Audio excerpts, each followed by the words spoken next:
Ni Jesus sa Matthew 22:37, sabi rito, Jesus replied, "You must love the Lord your God with all your heart, all your soul, and all your mind." Amen. All your heart, not 50%, not 70%, even 99.99%. Love the Lord your God with all your heart. Buo, mga kapatid, buong puso. Yan po ang gusto ng Diyos na maging alay at pagsamba natin sa Kanya. Amen? Hallelujah. Human beings were created to worship. Sino po naniniwala rito, mga kapatid? Na tayo ay nilikha para sumamba. Amen. Lahat po ng tao nilikha para sumamba. Iba-iba nga lang ang sinasamba ng ilan dahil hindi nila naiintindihan kung sino ang sinasamba nila. Pero sa umagang ito, mga kapatid, ang panalangin ko na tayo sa umagang ito ay maranasan natin ang pagsambang tunay sa isang tunay na Diyos na lumikha ng langit at ng lupa. Amen? Hallelujah. Thank you, Lord. Ang ibig sabihin po ng pagsamba, to worship is to ascribe ultimate value to an object, person, or God, and then to revere, adore, pay homage to, and obey by ordering the priorities of our lives around that which we worship. Ito po ang kahulugan ng pagsamba, to ascribe ultimate value. Ibibigay mo yung pinaka-mahalaga sa buhay mo. Yan ang ibig sabihin ng pagsamba, mga kapatid. Ang Diyos po ba ang pinaka-mahalaga sa buhay natin? Amen. Praise God. Hallelujah. Sabi niya nga, in God, the ultimate value in our lives, not an object, not a person, but God. Amen. At ang sabi pa, ang pagsamba, to revere, o magbigay ng mataas na parangal, to adore, pray homage, and to obey. Sabihin po nga natin, obey. Obey. Praise God. Naano rin to ni Pastor Alex kagabi yung salitang obey. Amen? Ang sumasamba, sumusunod. Amen? Kaya hindi pwede sabihin natin, basta ako, sumasamba ako. Pero yung pinagagawa ng Panginoon, hindi ko gagawin. Kapatid, hindi po pagsamba yon. Ang pagsamba, hindi lang yung kanta. Kaya ang sabi, ang pagsamba ay pag-aalay ng buhay natin sa Panginoon. At ang pag-aalay natin sa buhay sa Panginoon, sabi ng Panginoon, if anyone will loves me, obey my commandment. Hallelujah. Sabi rito, by ordering the priorities of our lives around the which we worship. Ang tunay na pagsamba sa Diyos, priority mo si Lord. Amen? Yan ang tunay na pagsamba. Priority mo si Lord. Amen? Hallelujah. Palakpakan muna natin ang ating Panginoon. Masyado tayo seryoso. Praise God. Hallelujah. Sino pong gustong makasama sa rapture? Amen. Praise God. Sino po dito yung gustong makasama ang Diyos? Yung ba talagang sabik ka na Lord, gusto ko, diyan na akong sumasamba sa langit. Kasama ang mga anghel, kasama ang mga banal. Alam niyo po, kung talagang meron tayong intimacy, na papurihan siya, sambahin siya, yung intimacy na makasama siya, makaharap siya, kapatid, kasama tayo sa rapture. Amen? Kasi alam ng Lord na priority natin siya. Amen? Meron po ako isang kwento. Meron pong mag-asawa na umaati ng church. Kwento lang po ito, hindi po rito, ha? Amen? Meron pong mag-asawa, lagi umaati ng church. Halos sa gawain, nandun sila. Laging nandun. Ngayon, one time, lumapit sila sa pastor. Sabi, Pastor, pwede niyo po ba kami ipag-pray? Gusto po kasi namin magkaroon ng negosyo eh. Gusto po namin magkaroon ng itikan. Ngayon, si pastor, pinag-pray. Pinag-pray niya yung mag-asawa. At dinulog ng Panginoon ang prayer ni pastor. And one time, napapansin ni pastor na wala na yung mag-asawa. Hindi na nakikita sa gawain. Kasi lagi nang na yung bangko, wala nang nakaupo. Kasi tandaan na yung pastor kung saan nakaupo yung yung mag-asawa. And then, ginawa ni pastor, dumalaw siya sa bahay nung mag-asawa. Malayo pa lang, bang ingay. Ang daming itik. Alam niyo yung tunog ng itik? Ang ingay. Sabi niya, paglapit niya doon sa mag-asawa, sister, brother, napapansin ko, hindi na kayo umati ng gawain ah. Sabi ni brother, pastor, kasi pag-araw po ng linggo, wala pong nagbabantay sa itika namin eh. Hayaan niyo, pastor, ipapadala lang po namin yung tithes and offering at mag-o-online na lang po kami, pastor. Mag-o-online na lang po kami, pastor. And then one time, nag-rapture. Nakita ng mag-asawa yung mga lingkod ng Diyos, mga Kristiyano na kinukuha na ng Panginoon, umaangat na. Nakita nila, ay, yung mga kapatiran, kinukuha na ng Panginoon. Sabi ng mag-asawa, Lord, eto na kami, handa na kami, kunin niyo na kami. Pero hindi sila tumataas. Alam niyo, sabi ni Lord sa kanila, may iwan muna kayo dyan. Kasi walang magbabantay ng itik nyo.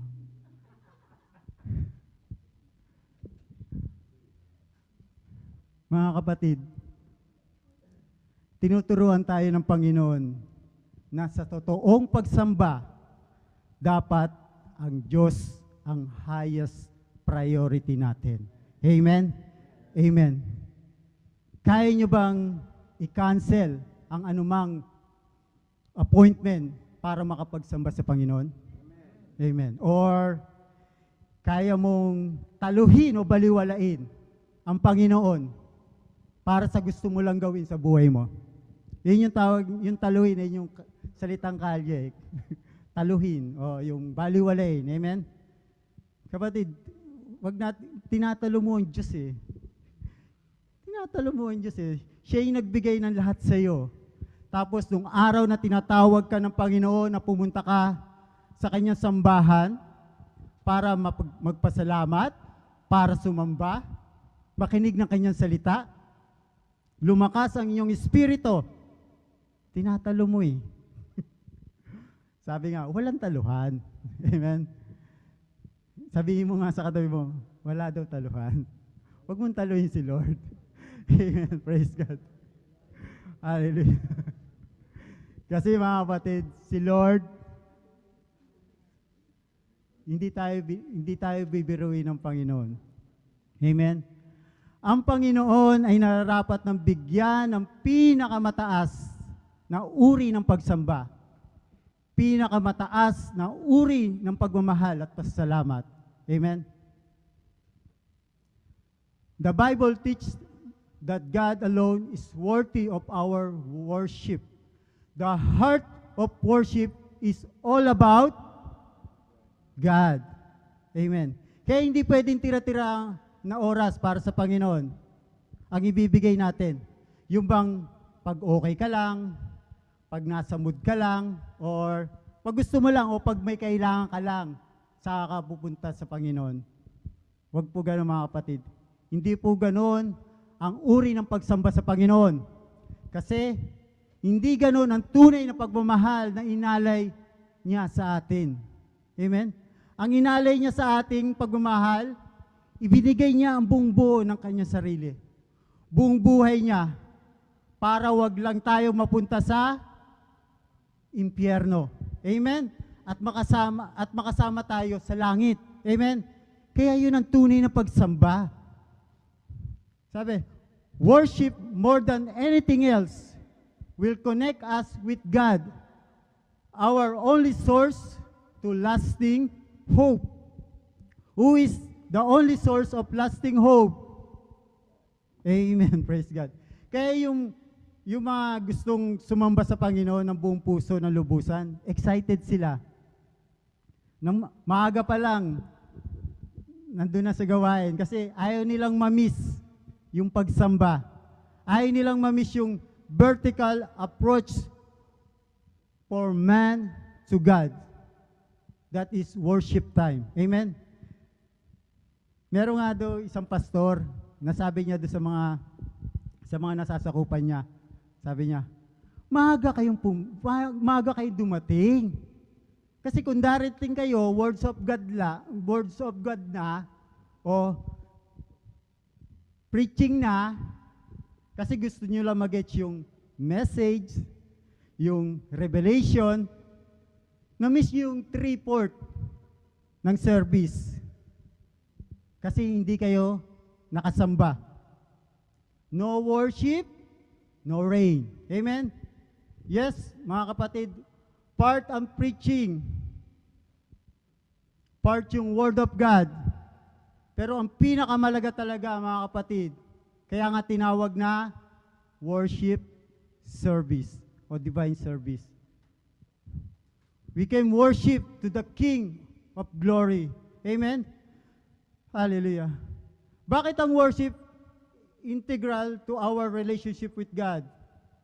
How is worship integral to our relationship with God?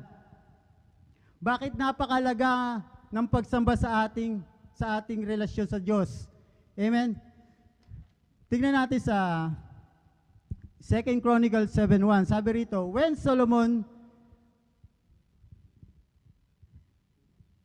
finished praying, fire comes down from heaven and consume the burnt offering and the sacrifice, and the glory of the Lord filled the temple.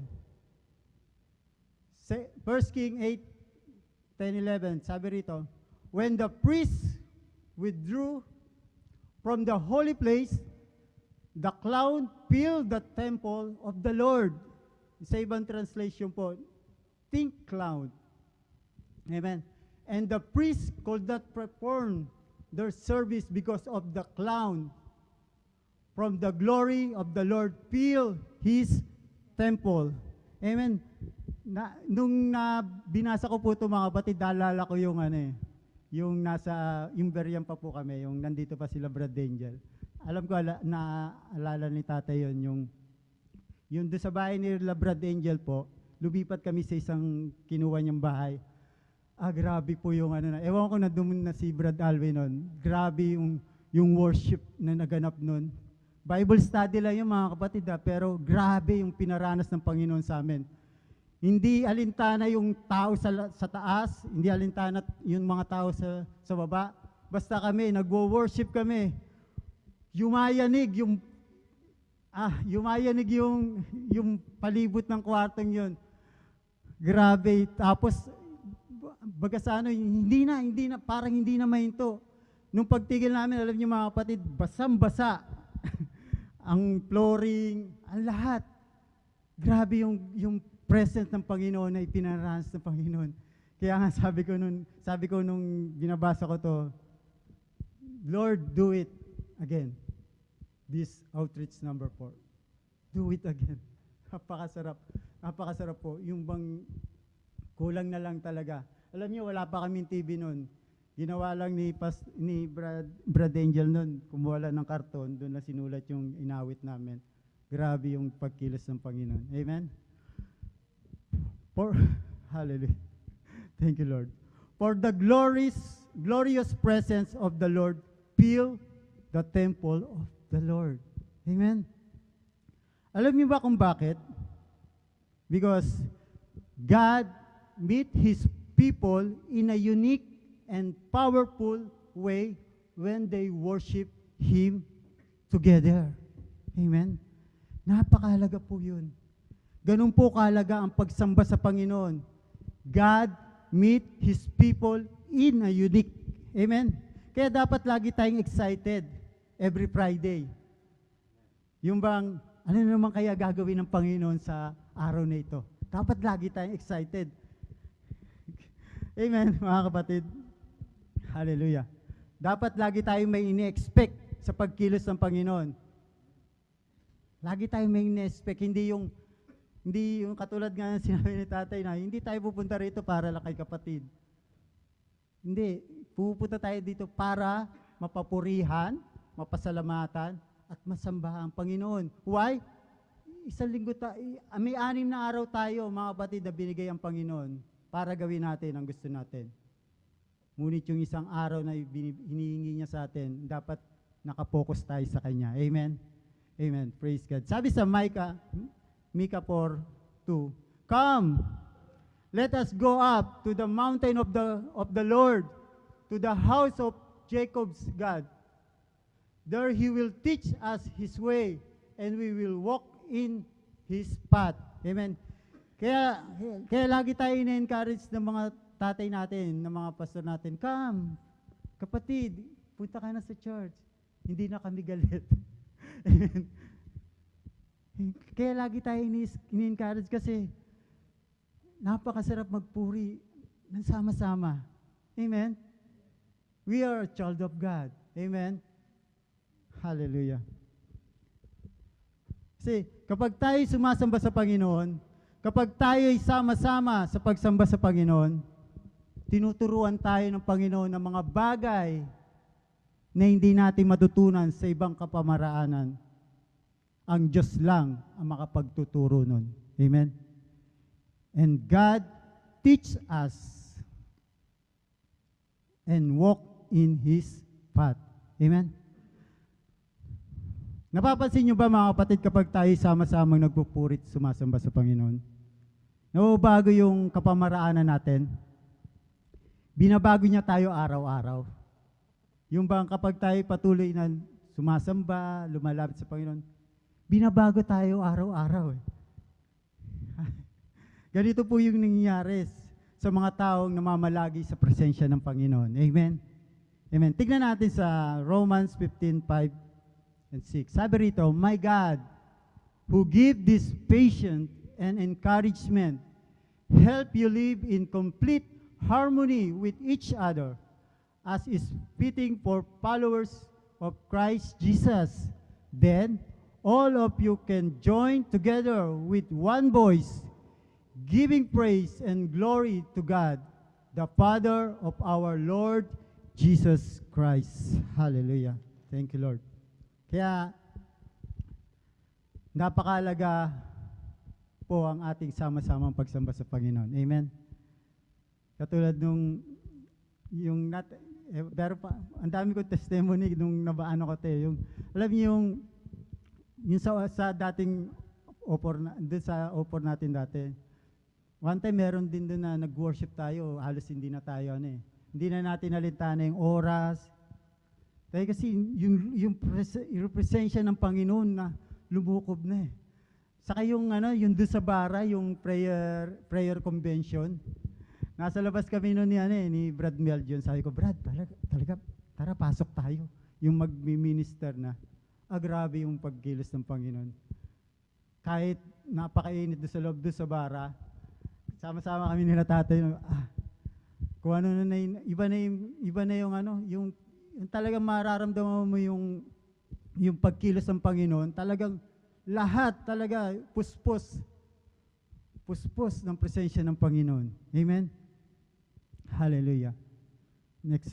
Sabi rito, "Something special and awe-inspiring happen when God's people get together to sing, praise, hear His word, and worship Him.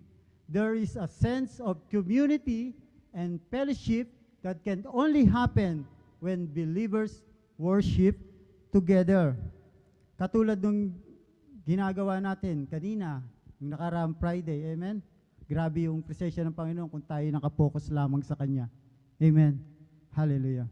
Dahil nandun yung galak at binibigyan tayo ng kapayapaan ng Panginoon sa tuwing tayo sumasamba sa Panginoon. Amen? Hallelujah. Sabi po sa Psalms 133, sabi rito, may kanta rito, sabi rito. Ewan ko kung alam niyo to, sabi rito. Napakaligaya at kahanga-hanga sa ating pagmasid. Amen? Ang nagkakaisa, laging sama-sama na magkakapatid. Kahit may problema at wala kang pera, di ba't laging masaya? Ganyan nga ang buhay kung na kay Jesus, laging may galak sa tuwina. Yan po ang sinasabi sa Psalms 133.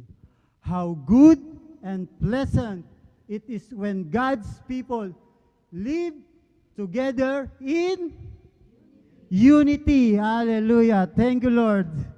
Woo! Hallelujah. Hallelujah. Ngayon, tanong mga kapatid, ano po ba ang ultimate purpose of our worship? What is the ultimate purpose of our worship? Amen? Sabi rito, worship is the recognition of who God is and of who we are in relation to Him. Amen? Ang tunay at pagsamba po ay pagkilala mo kung sino ang Diyos sa buhay mo at ano ang relasyon natin sa Kanya. At kapag alam mo na meron kang relasyon sa Diyos, kapatid, at kilala mo siya, kilala mo kung sino ang tunay na Diyos, makakasamba ka ng tunay. Amen? Hallelujah. Tingnan natin yung prayer ni King David sa 1 Chronicles 29:10. Sabi rito, Then David praised the Lord in the presence of the whole assembly. O Lord, the God of our ancestor Israel, may you be praised forever and ever. Tingnan natin si David, mga kapatid. Kilala niya ang Diyos. Kilala niya, kasi kung hindi mo kilala ang Diyos, hindi tayo makakasamba sa Panginoon. Amen? Sabi niya, O Lord, the God of our ancestor Israel, may you be praised forever and ever. Sabi sa 11 pa, Yours, O Lord, is the greatness, the power, the glory, the victory, and the majesty. Everything in the heaven and earth is yours, O Lord. And this is your kingdom. We adore you as the one who is over all things. Hallelujah. Kaya pag sumasamba tayo, sabihin natin, katulad ni Haring David, kilala niya ang Diyos. Grabe yung pag-honor niya, pag-worship niya sa Panginoon. Amen? Hallelujah. Sa 12,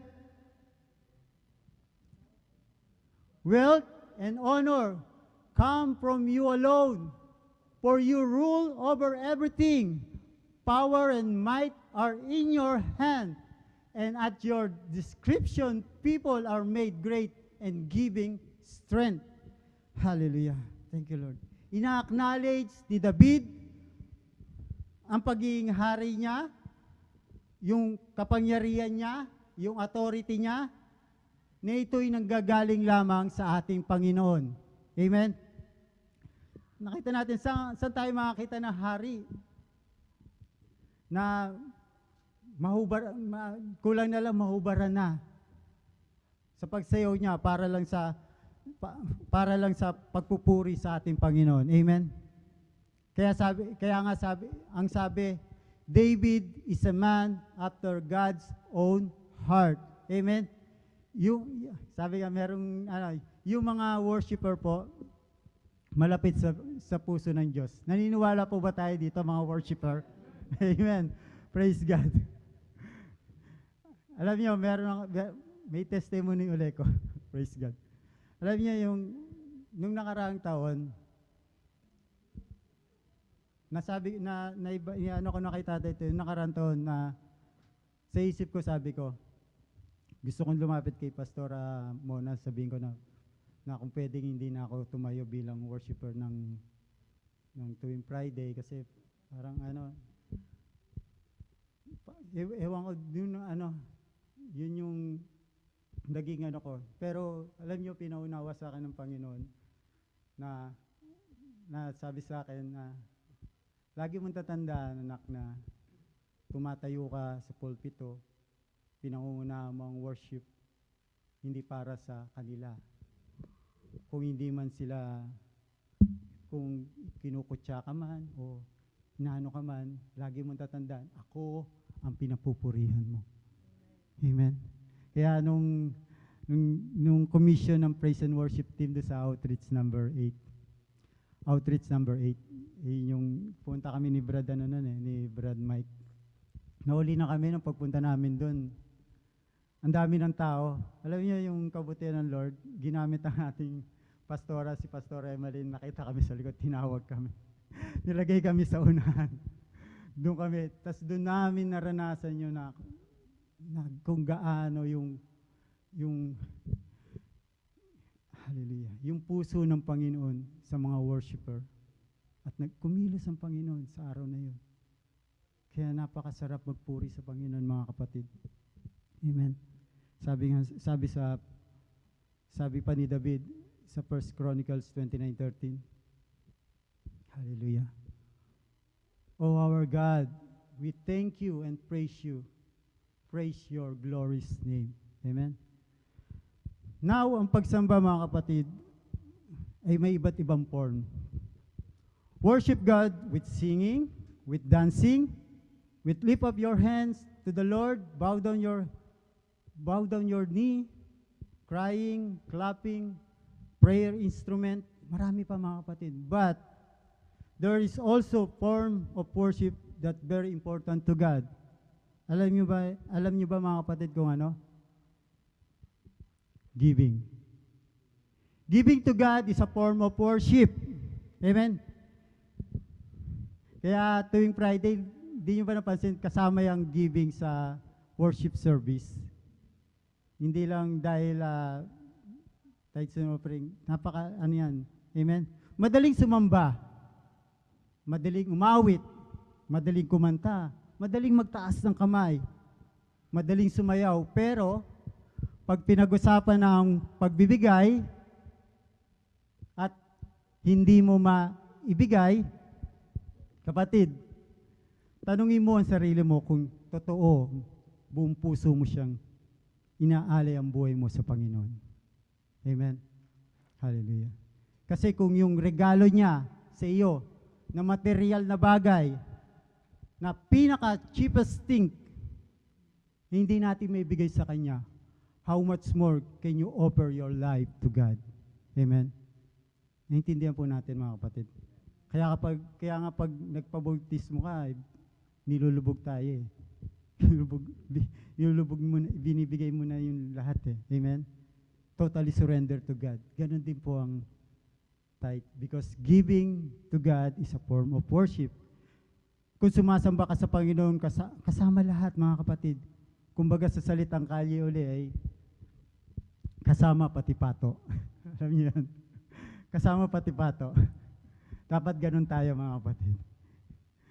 Amen. Hindi yung kapag pinag-usapan na yung pagbibigay, ang dami na nating alibay. Yung pagkatapos na ng message, mayaman nagsisilabasan na.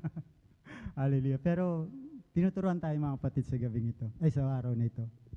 Giving to God is a form of worship. Amen.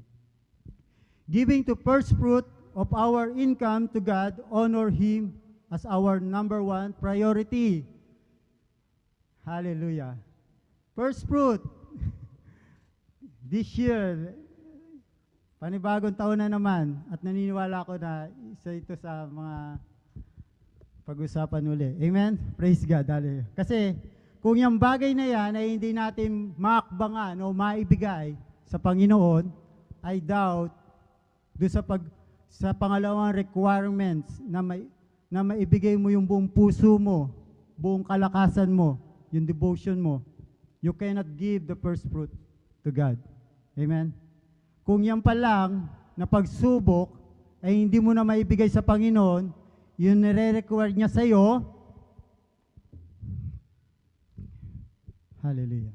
Kaya alam niyo mga kapatid, yung isa sa inaangaan kong karakter sa Biblia, alam niyo si Abraham. Why? Nung sinabi ng Diyos kay Abraham, Abraham, dalhin mo yung anak mo sa bundok na ituturo ko sa iyo. At doon, ialay mo siya sa akin.